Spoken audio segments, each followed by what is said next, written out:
Hey, what's up, guys? Welcome to the first book review on Rekieta Media, and we are starting with a great one. This is the special edition of Horus Rising. This is the first book in the Horus Heresy series.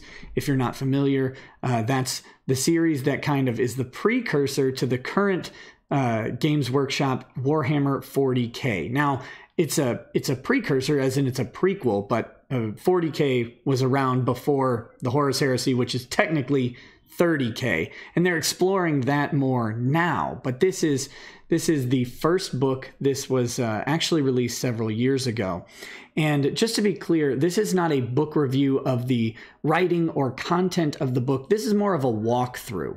This is a walkthrough of the special edition because I'm a nerd and I like the special edition books that Games Workshop puts out. I love the craftsmanship that goes into them. And I figured not everybody is able to get their hands on these books, and I have them. So I would share them with you in case you're kind of curious about what the special editions are like, if you're considering buying them on your own and you want to see kind of what goes into them, or if you never want to make that sort of delve into the realm of obsessively buying them like I do.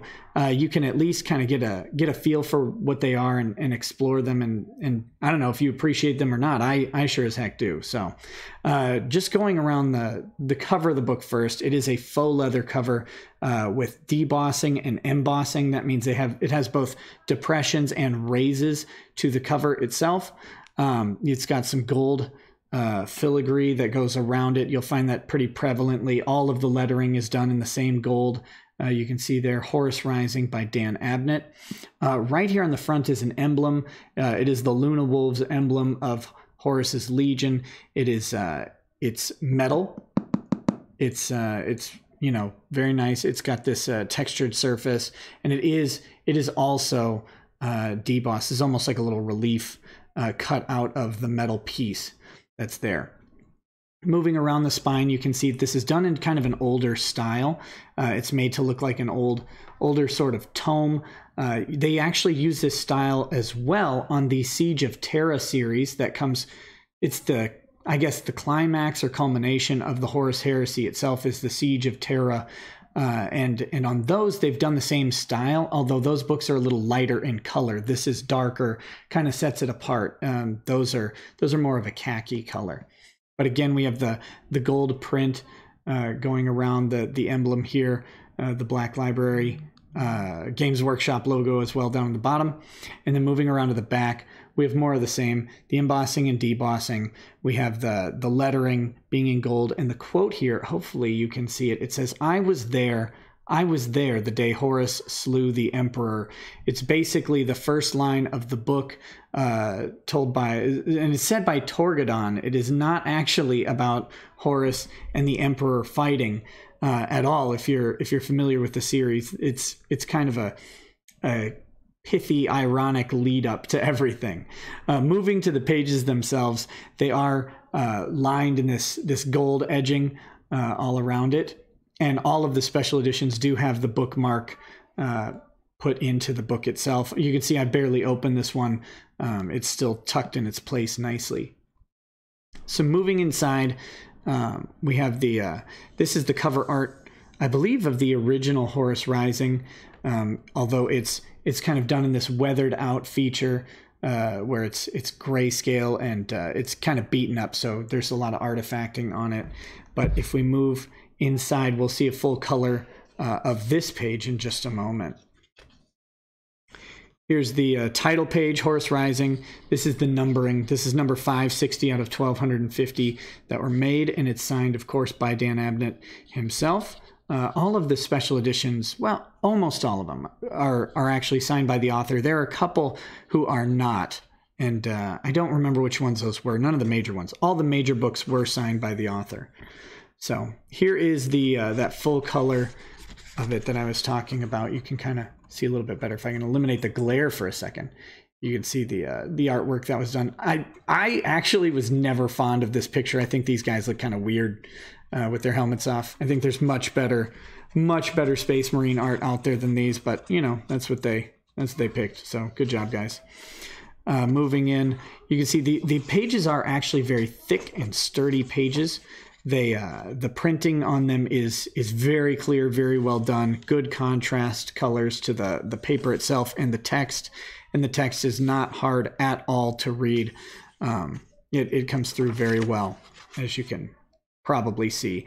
And they didn't crowd the pages with too much. They had a lot of book to work with. Even though these pages are thick, they left a lot of them in there. There's about 400 pages, so they took their time. They spaced things out. You're not really straining to read this at all. It is kind of a nice experience. So the next part we're going to do is we're going to go through and find the art. There's some there's some art pages put in this book at various places, and we will go to them now. So this is the first one. This is Sergeant Rassick. I don't remember who he is. Don't quiz me. Leads his squad into combat. So these guys are in dreadnought armor, or Terminator armor, tactical dreadnought armor, as they called it in the Heresy, or Terminator armor as they refer to it now.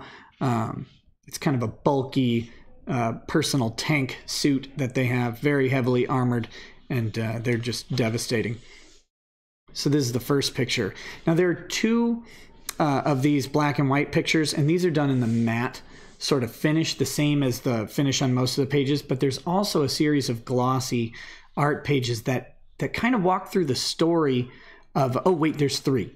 But there's the glossy pictures, there's kind of, they walk through the story of the Horus Heresy in just a couple pictures, and those are coming up next here. So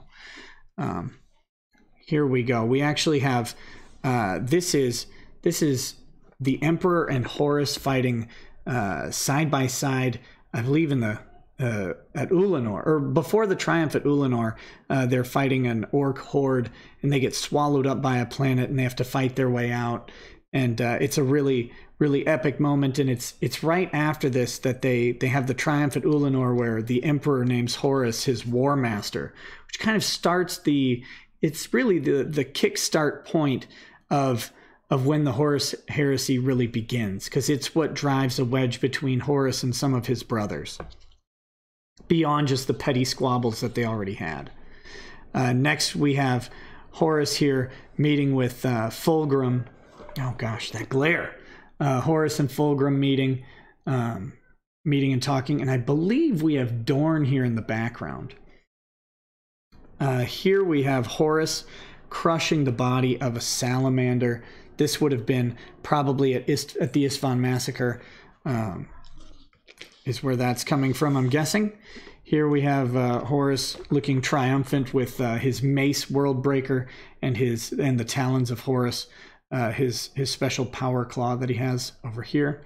And then here he is, this is kind of a popular Heresy picture of him gripping and crushing a world in his talons, looking with the madness as he's descending further and further into chaos. Here we have the failed attempt by Layman Russ, spoiler alert, to go out and slay Horus on his own ship prior to them reaching Terra. So while many of the Imperial forces were moving back to Terra to set up a defensive position, Russ said, screw that, and he decided to try and go kill Horus himself. Obviously was unsuccessful in doing so. And then we move to the Emperor fighting with Horus. Here, kind of got a psychic blast thing going. The Emperor's cloak is getting torn up. He's got his flaming sword. Great picture. And then onto this very iconic standoff picture of Horus and the Emperor on the bridge of Horus's ship. You've got the feathers from the deceased Sanguinius laying. He's not in the picture, but he would be right over in this area. He's laying at their feet. And that is, of course, was when the Emperor knew, well, one of the times that the Emperor knew that Horus had to be stopped. It's actually after that when he knows that he has to destroy Horus outright. So there you go. That's sort of a walkthrough of the actual entire Horus Heresy in just a couple pictures. So pretty cool thing that they did there. Here's another one of the black and white pictures. This is the battle with the Megarachnids, and I believe this was on the World of Murder. And this is where Garviel Loken meets Lucius the Eternal although he wasn't eternal at that point. Really a great sort of back and forth that they have throughout this whole book, and sets up a couple major characters for the Horus heresy. And then I believe we have one more picture in here, which is right here. And this is just a portrait of Garviel Loken, sort of the protagonist of the Horus Rising book here. Most of the world is seen through, or the story is seen through his eyes, and he is he's a very, very important and beloved character in the Horus heresy itself. So a great way to kick off the books with Garviel Loken. He's pretty prominent in the next couple books as well. So other than that, we move through to the back pages, which is again just a rehash of the original cover art that's on here, and that's that. That's the whole thing. So hope you guys enjoyed this type of content. If you do, please like it, please share it around, have people subscribe to the channel. If you know someone who's into Warhammer or into the books like I am, I don't even play the tabletop, I just love the books, and I love the craftsmanship of these special editions. If you know someone who's into that type of stuff, send them this way. Let them know there's a channel out here that'll be exploring all of those special edition books in a similar way, so that other people can can get to experience them in some sort of fashion without having to try and find all of them. Many of them are not even for sale anymore. So like not even on eBay or whatever. They're pretty difficult to find. So we'll be going through them over here, as well as doing movie reviews, show reviews, book reviews, like actual reviews of the content as well, and other geeky things, toys and stuff like that I end up acquiring. We're just going to kind of, I'll share stuff that I get to find and like with you guys. And if I run into other people, maybe I'll have them come on the channel and help me share stuff that they like and collect as well. So, all right, guys, thanks for watching today. Hope you have a great day. Have a good time. Peace.